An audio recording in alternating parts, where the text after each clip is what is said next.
After a lot of requests to check out the online features of Pokemon Sword and Shield, I'm back for another look. Mainly, it's the state of those wild areas that seems to be causing a stir, though I'll be checking out the online package as a whole as well. After all, developer Game Freak's delivered the biggest Switch release to date, it turns out. Millions bought it on launch. With that in mind, you'd hope that there'd be robust online support to make the most of it. The ability to connect with other trainers to battle and trade has been a series staple that really goes back to the Game Boy originals, if you recall, using link-up cables or even the infrared sensor on Game Boy Color. It's such a defining feature. 4 handheld generations later though, Sword and Shield has some neat ideas for a networked experience, but only partly delivers. The big dream of a Pokemon MMORPG is far from being realised, and it settles for something more grounded in scale. Though in fact, some options at a basic level are well broken at launch. So, what works here and what doesn't?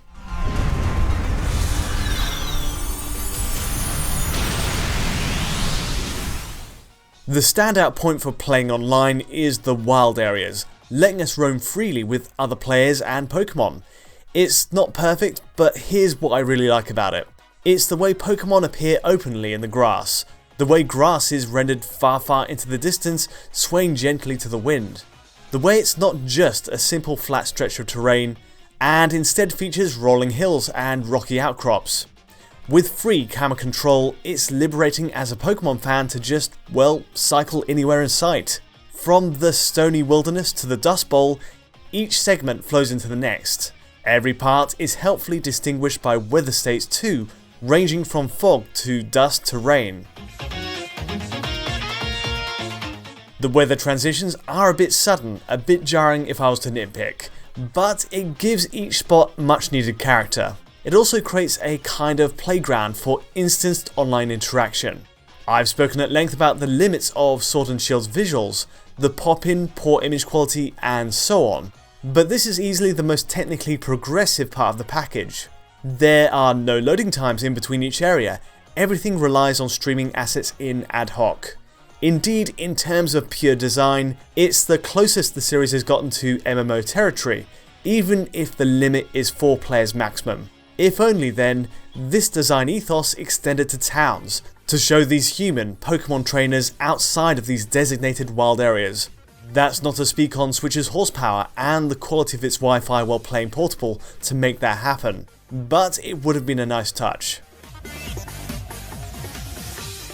So what are we working with here? This is Switch docked, pushing us to a dynamic 1080p and with an Ethernet cable hooked up to a high-speed office internet.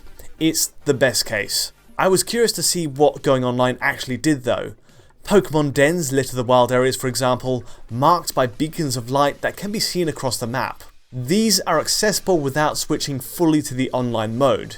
Once entered, you can search for fellow anonymous trainers to join you in a lobby, to battle a giant-sized foe in a max raid. The interaction is pretty limited, mind, outside of occasionally entering your attack command. Plus, once you've reduced the enemy to a set amount of health, all players get to catch that creature individually with a jumbo Pokeball, as if it's a single player game. At least you get to share the spoils in that respect.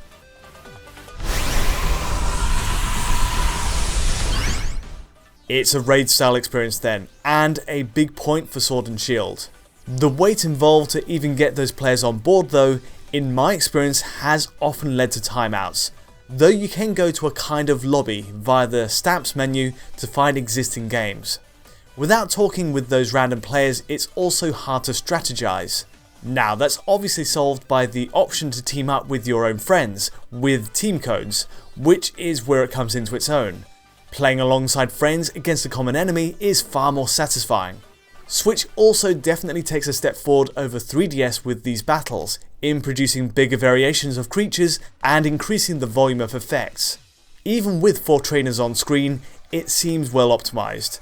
Performance wise, the frame rate doesn't dip under 30 FPS, at least no more so than going solo. You do get those occasional locks to 20 FPS in the split screen shots, as I covered before, but it's hardly game breaking for an RPG. There's another aspect to this. The Pokemon dens are one part, but then there's also going online in the wild areas themselves. The roaming aspect here is more for show, at least with random players. Trainers from around the world appear suddenly ahead of you, with their name tags overhead. It's again limited to 4 characters on screen in one networked instance, but ride your bike fast enough and you'll bump into many more. This at first looks rich with promise, but then you start to see how surface it all really is. Sadly, for random encounters, the benefits are limited. Players are often stood still and don't say anything personalised in return.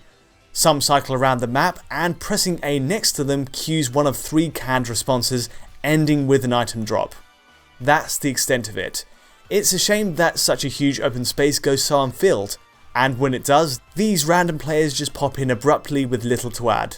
It's sugarcoating. Versus playing offline, there aren't many benefits either besides the novelty factor. And once you factor in the variable performance, I'd say you're best avoiding this feature altogether. Let's take a look at how the performance side pans out then. First off, this is the wild area performance test of my first analysis, played offline. Nothing too glaring and mostly at 30 FPS with a few blips. But going online, combining world streaming with networking in the background causes some huge hitches, large hiccups in play that makes it hard to navigate. Anyone will notice it. It's as if the game comes to a halt as you move away from one group of players, forcing Switch to establish connection with a new batch of players further on. Lots of sustained drops into the 20 FPS region, and worse still, lurches under that.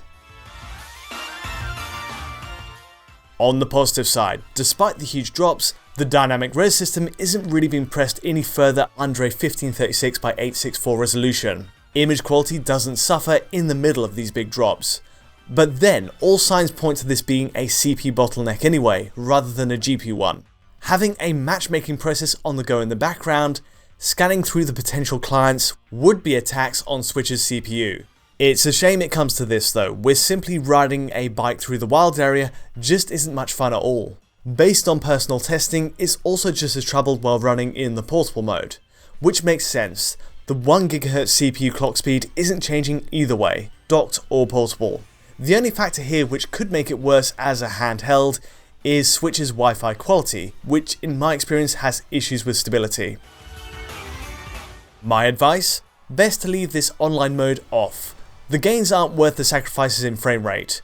Plus, you can always team up for the max raids, with friends or otherwise separately, without seeing players roaming the map. It's also very unreliable as an online experience. Just getting a connection this week has been a struggle. And more than once, I had a server maintenance message. Equally, I had big troubles using the modes in the Battle Stadium.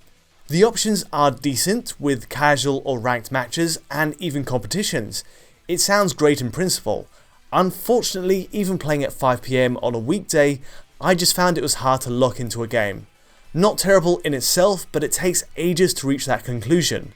You can't quit out while it's obtaining data if it's taking too long, and the whole process feels very archaic.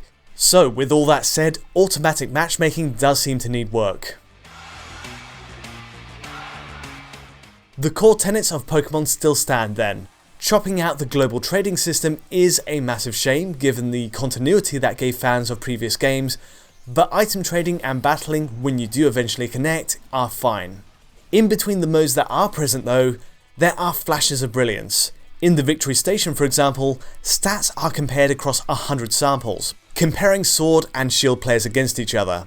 Hatched eggs, linked battles and so on, everything is put into a percentage, and those stats help take you out of that single player bubble for a bit. It does help you see Pokemon as a game played by many others. This at least, along with the wild areas, marks an upgrade for Switch over 3DS. That's where things stand at launch then. Pokemon Sword and Shield are very much single player games with online components bolted on, and it still shows. There's a clear through line to the 3DS version's online setup in this respect, but I did expect Switch to polish a lot of these technical points up. Performance is clearly woeful when roaming wild areas online, matchmaking is frustrating to use, and the servers are having issues right now too. There's so much potential in taking Pokemon online, even if it's just 4 players in one instance, but for now it's not come to fruition. That's about all I've got for you today. If you did find this quick look at Pokemon's online features useful or insightful in any way, please let me know by liking or subscribing, and don't forget to hit the bell to get notifications as any new video lands. To get a high quality, pristine version of this video, check out our Patreon at digitalfoundry.net, and to get in touch with me or the team, just use Twitter. But from me for now, thanks for watching.